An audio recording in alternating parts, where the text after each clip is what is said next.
Des coiffeurs, épiciers, kebabs, des dizaines de petits commerces les uns à côté des autres, sur une même rue, fermés, en pleine journée. Aucun client. Que dissimule-t-on derrière ces façades? Seuls quelques riverains osent nous répondre face caméra. Ça me paraît évident qu'il y a du blanchiment ou des trucs comme ça, quoi. Le mot trafic revient en tête. Dans ces commerces fantômes, des milliards d'euros issus du trafic de drogue sont blanchis chaque année, à l'abri des regards. Cet élu de Montpellier en a fait son combat. Il tient à nous amener dans un quartier difficile. Eurydice, l'une de ses priorités. Vous avez une épicerie, enfin 2 épiceries, un salon bar à chicha qui voisine avec de la grillade à emporter. On a encore des tacos, tout est fermé. Encore une épicerie, c'est la 3e en l'espace de 25 mètres. Voilà. Et c'est là où on commence à avoir un certain soupçon d'argent sale et de blanchiment.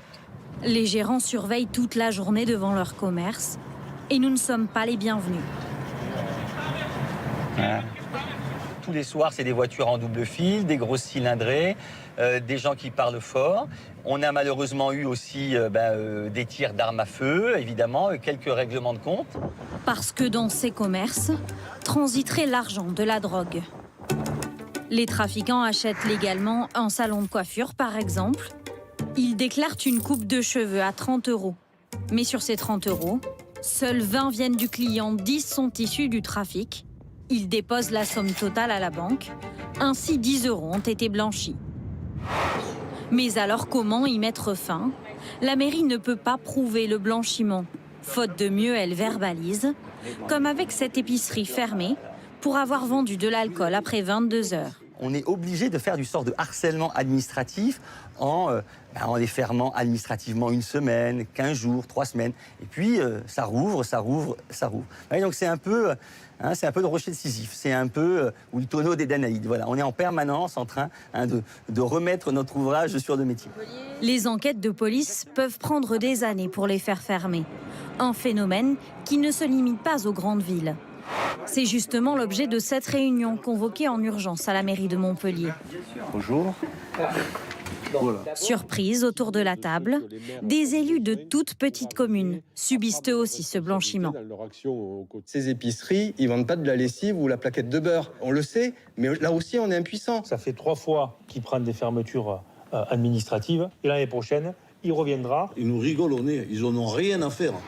Malgré nos sollicitations, impossible de connaître le nombre d'enquêtes en cours pour soupçon de blanchiment à Montpellier.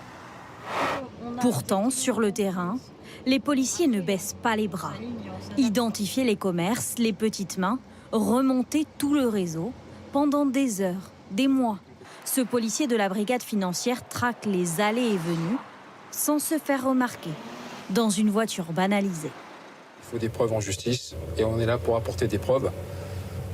Quelle que soit la manière, photo, vidéo, il faut qu'on fasse attention, qu'on soit le plus discret possible. Si on est repéré par notamment l'objectif, c'est des mois d'enquête qui peuvent être mis au panier.